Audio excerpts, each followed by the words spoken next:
I get lost inside his house. Love, I will find peace. Dear Rootifiers, I wish you a blessed new month. It is your fellow founder Ehsan from Rootify, and this beautiful episode that you're about to listen is a very special one because it is actually the very first interview ever done by Parse Air Productions, the very first interview on our podcast, and we're showing it to you exactly 1 year after I have worked as an entrepreneur in residence on the beautiful Caribbean island on Curaçao, which is where I met the founder of a company called Profound, a scale up, which is so inspiring that it has been referred to their offices as the Caribbean Apple.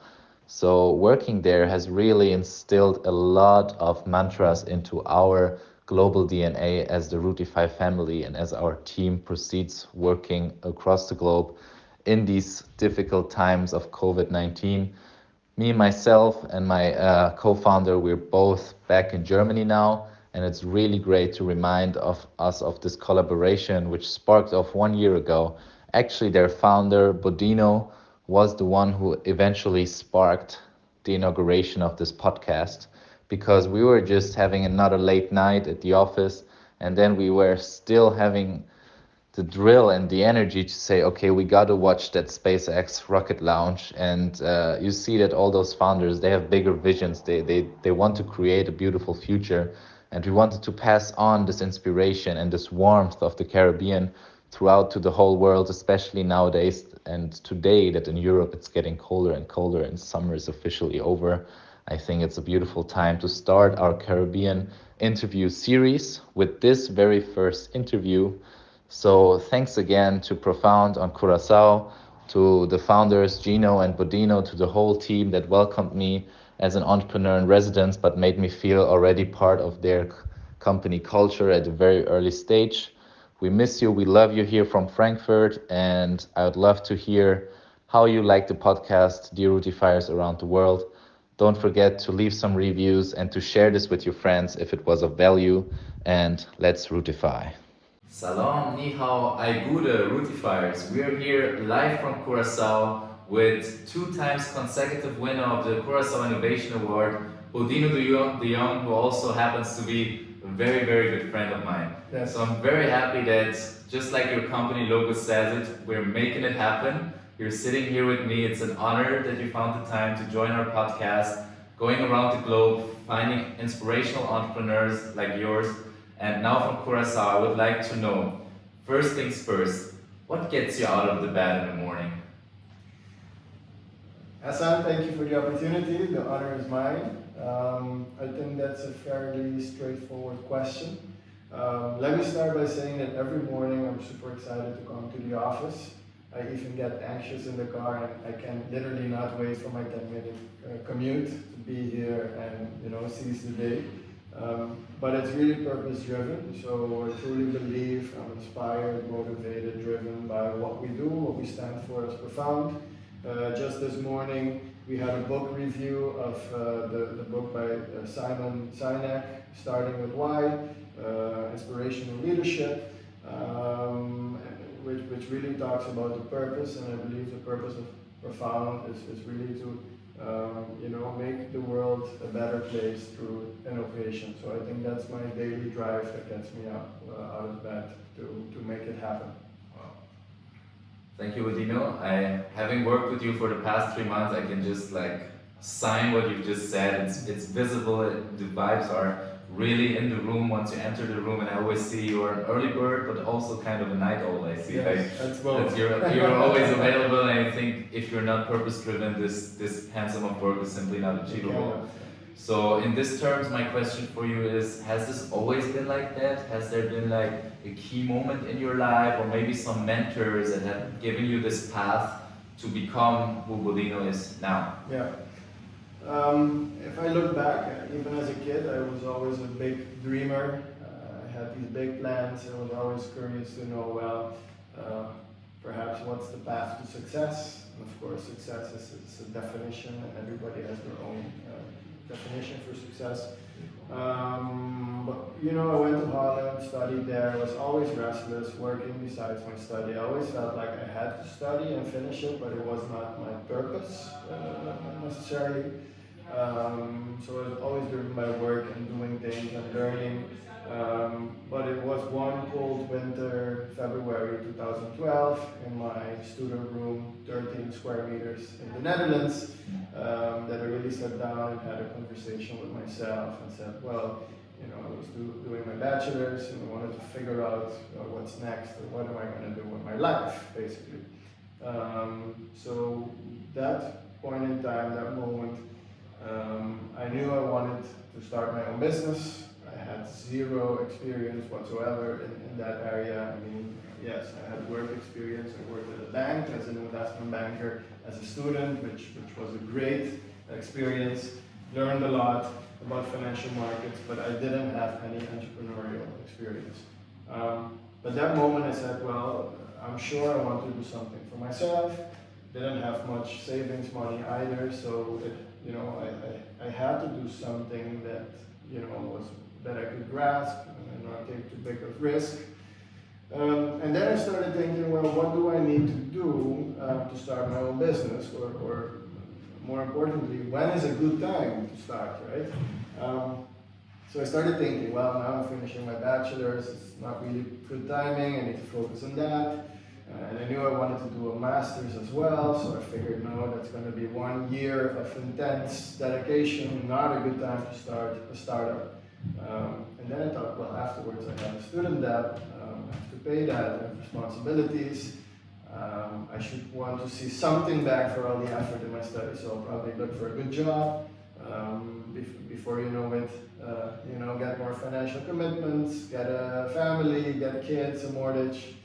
And well, then it's definitely not a good moment to start your own business. So I came to the conclusion that most likely around my 45, 50s, kids would have grown up, you know, paid a part of the mortgage, that then would be a good time to start. And I got so freaked out about that idea that I had to wait essentially 25 to 30 years and spend so much of my life years not doing what I knew I wanted to do, that I decided that day, that moment, I'm going to start, and I'm going to start right now. Because there's never a good time to start your own business. So the sooner you start, the better. But I didn't want to leave it at that. I wanted to make a commitment that I could not easily back out of. So that moment I decided what it was going to be. I said, well, I'm going to start a company. I have some experience outsourcing projects in India. I'll start with that. I'll tell people I can develop their website. I'll throw a markup on that. I'll be the project manager in between. And I said, well, I'm going to start Profound Projects. And it should not be a solo proprietorship. People should believe me. So from the get-go, I really wanted to create that perception of this is a serious company. So in Holland, you had the BV, a limited liability company. But back then it required a starting capital of 18,000 euros, which I simply did not have. So I looked at alternatives, and then I found the English limited company that for under £1,000 I could get, you know, incorporated within 10 days. So at that moment I went onto the website, incorporated the company, and then already I made a fierce commitment. Well, I'm really going to ride this wave. And I'm actively going to tell people about the company so everybody can hold me accountable. And yeah, 7, 8 years later, here we are. Amazing, thank you so much. I'll try to recap because I think there were a lot of key learnings in the story you just shared with us. I mean, one thing is really the thing of timing. It is the question, is it one day or is it day one, right? So at some point you just gotta get started, and you showed it. Thank you. So in that sense, of course, you have to say many listeners are always like, okay, maybe I should finish my studies. As you said, you didn't have that experience before, so you just started up. So I guess this is a long process of trial and error also. So before I finish the recap, I would like you to answer next, maybe for our listeners, what kind of failures did you not see coming maybe on the way? Because obviously you have exponential learning curves through failures, they're part of the success journey, but that's something I think that most people holds them back from starting off. And what I also really liked about your answer, that it shows that you made a public commitment. Yeah. This is kind of like the burning boats mentality, right? Burn the boats, so once you have backups, you always have these tendencies, but you basically said, okay, there are no opportunity costs, like I'm all in. All in. And I think this is why 8 years from now we have Scanny Cash, we have Scampy, we have so many, as you call them very nicely, moonshot projects, that basically with those moonshots you have to land in between the stars. Yes. So maybe can you share some of your learnings, positive quotes? I know one of your mantra is turning obstacles into opportunities, so that's why can you tell us of the obstacles, aka opportunities, that you figured on your journey? Yes. I would say the good first 4 years have been complete hustling, working my ass off, literally, and not earning a single cent. The first 4 years were learning school, learning to be an entrepreneur and starting a business. I literally had to learn everything from scratch. Simple things as setting up an invoice, how to open a business account, up to the whole administrative part, writing proposals, whatever. I had to learn everything from scratch. Regarding the obstacles, I think I faced them all that I could have in 4 years, and all were new obstacles, because literally it was for me a complete new endeavor. Had a lot of highs and lows, near bankruptcy a few times. Highs were, of course, signing the first relatively big contracts. But the first 4 years were purely sacrifice and learning. Up until this day, I'm learning. That's also something that excites me every day to come to work. You're never done learning. So, in that respect, indeed, even there, I had to grow and discover that indeed obstacles are, the perfect disguise for big opportunities that are lingering there. So yes, that is definitely how I would describe that.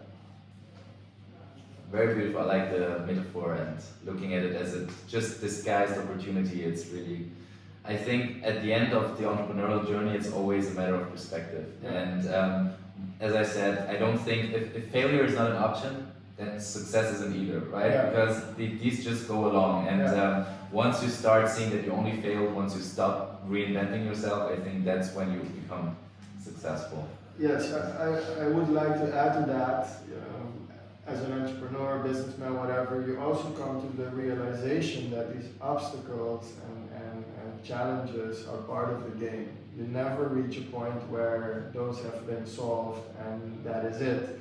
You learn that it's part of the totality and you need to deal with it, right?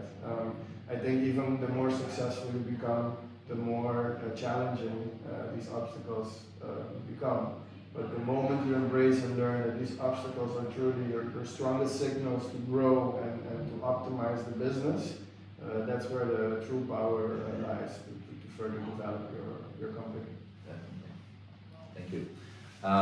So now we have heard a little bit about your past. Very interesting that you see the first 4 years of your entrepreneurial journey basically as a school. Yeah. And we've heard about Zuckerberg and all those famous dropouts that like said school is not the best school. So and you should, in this case it's true. School does not prepare you for anything that the entrepreneurial world is all about. School gives you a very good basic in academics and background and jargon, and even improved my English because I did my preparatory school was in Dutch and then university was in English, but it really doesn't prepare you for this stuff. Great. Which is a shame. Well, I think especially both of us are in industries which are constantly disrupted, and technology is just growing exponentially. And I think, as you mentioned, the education system just couldn't hold pace with the speed. I mean, if you start a doctorate now, 3 to 5 years from now, we don't know what will be the key technology leading the market. So definitely, I think it's a valuable piece of advice for all the listeners to say, okay, maybe I don't need to finish it. On the other hand, we don't want to get complaints from angry moms and saying, my child listened to your podcast and now he's dropping out of school. Yeah. It's not either or, it's both. Yeah. if you can. So has there been some mentors for you on your path? Has there been maybe some key advice or maybe some point, you mentioned there were some points near bankruptcy or that got you out of those valleys? Because sometimes founders, I think every founder at some point finds himself in valleys where they don't feel the energy that you have in the morning coming here, like, yes, I want to go back to work. So how do you get over this? Or has there been maybe some specific person or some specific advice that helped you overcome these moments? I don't think I had a mentor specifically. I was inspired even by relatives, cousins, uncles that had their own business, aunts, and running it, and that was inspiring. Sometimes I would talk to them and they would give me that, moral support. Go for it. I think even with my parents, their support have been very critical to the success. But in the beginning, it was definitely more setting out to convince the people around me that it was not a simple phase, but this was for real and a lifetime commitment. And 1-2 years in, I think people started taking me seriously, especially my parents. I think I got even more support from that when they realized that this was not just some kind of gig, but this was serious business. Talking about serious business, I would like to pose a not so serious question in a sense, in terms of what would you say is your superpower? I mean, all of us, we have some skill sets, and we see that all entrepreneurs, they have resilience and they overcome, they question the status quo. There are some certain things that combine us all, but I mean, what would you say is your success formula, your one superpower that defines Boudino? It's an interesting question, and I'll start with a slightly sidestep. I think one of the superpowers that we have as an organization is the fact that I'm blessed with a business partner in which we're completely aligned. That I already consider a superpower because I don't have to carry the cross alone. I always have a sparring partner to scrutinize everything and test my thinking and the decision making. So that is an extremely powerful dynamic. Fully personal, I think I like to conceptualize things. So I'm really a creator in my mind before I put it to action. But I always say ideas are worthless. It's all in the execution. So I like to see things through for truly making sure that they are executed. Whether it's the introduction of new systems, processes, whether it's a new project.